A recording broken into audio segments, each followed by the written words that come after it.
Continuing our exploration of the augmented chord, which as you recall is a major chord with a raised or sharp fifth, I'd like to revisit a topic that we covered way back in the February 2018 installment of string theory. That is, ways in which that chord figures into what many musicians refer to as the minor drop progression. As a quick review, the minor drop begins on a minor chord, and then you have, say for example, A minor, and then you have the root note dropping down to the major 7, while the minor third and the fifth remain static as common tones. And then he goes to the minor 7 or flat 7, and then to the 6. So you have A minor major 7, A minor 7, A minor 6, or you can go to D, D9. And good examples of that are Into the Great Wide Open by Tom Petty. Remember, it goes E minor.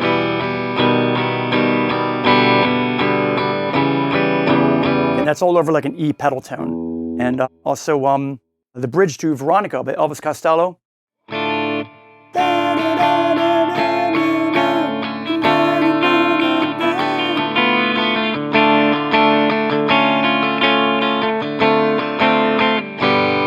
think it might go to the G instead of D minor 6.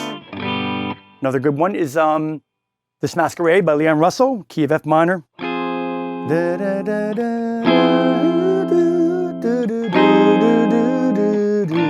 So that's F minor major 7. See, with the F pedal tone, F minor 7, then B flat 7. Sometimes, however, a composer or songwriter decides to remove the initial minor chord's root note from the progression after the first chord and put the minor drop in the bass line itself, so that there's no semblance of the root note left in the second chord, and that's where the augmented chord comes in. Another great example is Something by the Beatles, the bridge or chorus section.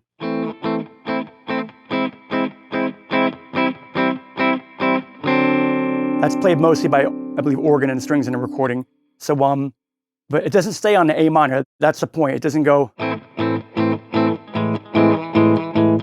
It's like A minor and E augmented, okay, which is the same as G sharp augmented and A minor or A minor 7 over G, and then D. What's really cool there is bassist Paul McCartney plays a typically melodic bass line and goes.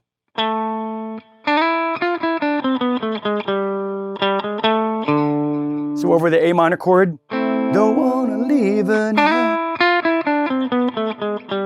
So he goes up to the high E note, which is the same, E augmented is the same as G sharp augmented. If you recall, due to the symmetrical intervallic structure of the augmented chord, augmented triads, a major third apart, are identical. They're just structural inversions of each other. So E augmented is the same as G sharp augmented, is the same as C augmented.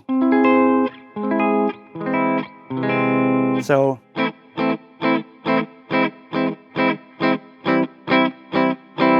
and then you can go to D7 like this, or D9. I think that's what the strings play in the Beatles arrangement. They have like high violins playing that. It's beautiful. McCartney himself used a similar type of drop progression with an augmented chord in his earlier Beatles song, Got to Get You Into My Life, where at 21 seconds into the track, we're in the key of G.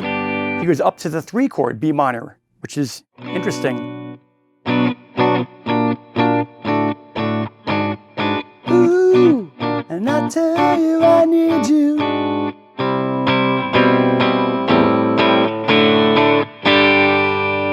So that's interesting, first of all, because normally in a major key, you would do the minor drop, you go down to the relative minor. You go to E minor,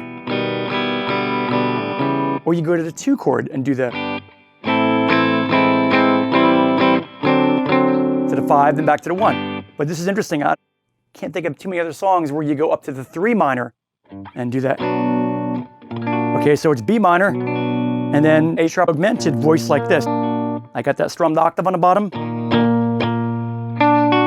And then the B and F sharp notes from the original B minor chord remains constant. And then we have D over A, and then G sharp minor 7 flat 5. Remember we covered that a while back? Another way you could voice it more sparsely, it would be like this. Again, I'm muting the unused A string here with the paw of my middle finger on my fret hand. This becomes a little hard to do. So you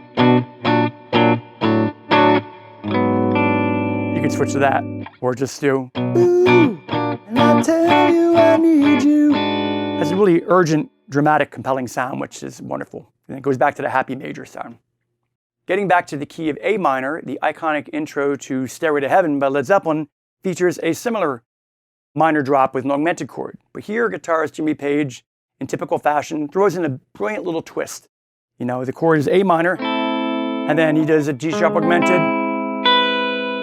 Wow, that's with a sharp 9. I guess G sharp augmented, sharp 9. Or you could think that as C major 7 sharp 5. Right?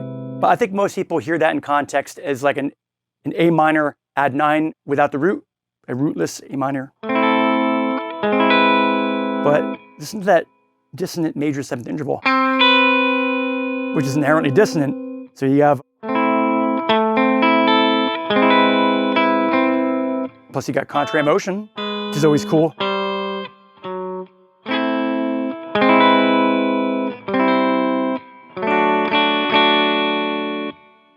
And that's kind of like the second chord in My Funny Valentine, the jazz standard. My Funny Valentine. Except in that case, I think the bass pedals on the root, you know, it's like.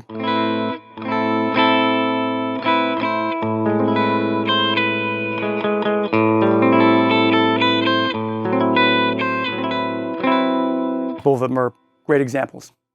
Another classic rock example of this similar type of use of an augmented chord in a minor drop can be found in part 4 of Shine On You Crazy Diamond parts 1 through 5 by Pink Floyd from their classic Wish You Were Here album. I believe it's 10 minutes and 50 seconds into the track. After that long, beautiful intro, you know, with all the wailing high bends, Gilmore and the synth stuff, the vocals finally come in, and then it goes to the chorus.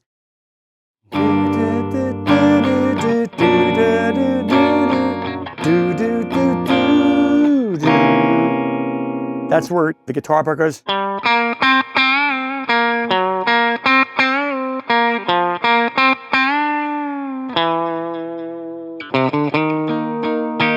So G minor, F sharp augmented.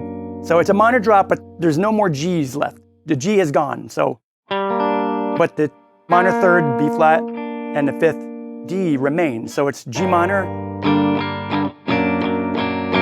It's a purer sound, you know. I think that's actually a purer sound than the minor major 7. It's a little more dissonant. So this is augmented, and then you have that's a B flat over F.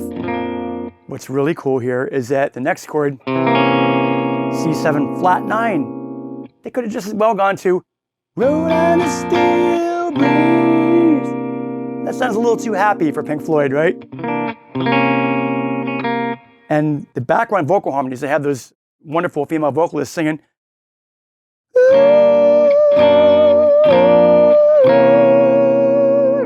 So that really brings it out. You Should Be Dancing by the Bee Gees features another example of the minor drop. This time we're in the key of G minor, and you know, it's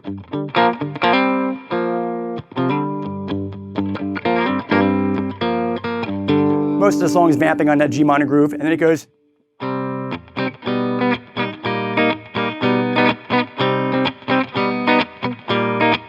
You should be dancing, yeah. Okay, so we're going to the 4th minor chord in the key of G minor, C minor, B augmented, B,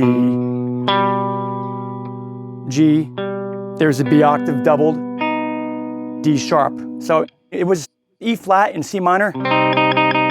Now it's D sharp and B.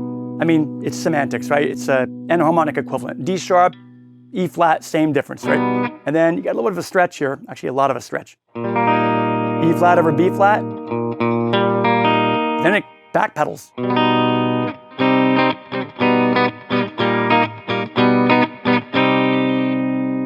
Another way to voice that little more sparsely without the octave doubled would be to just go C minor like this. 8, 5, skipping over the A string, and then 8,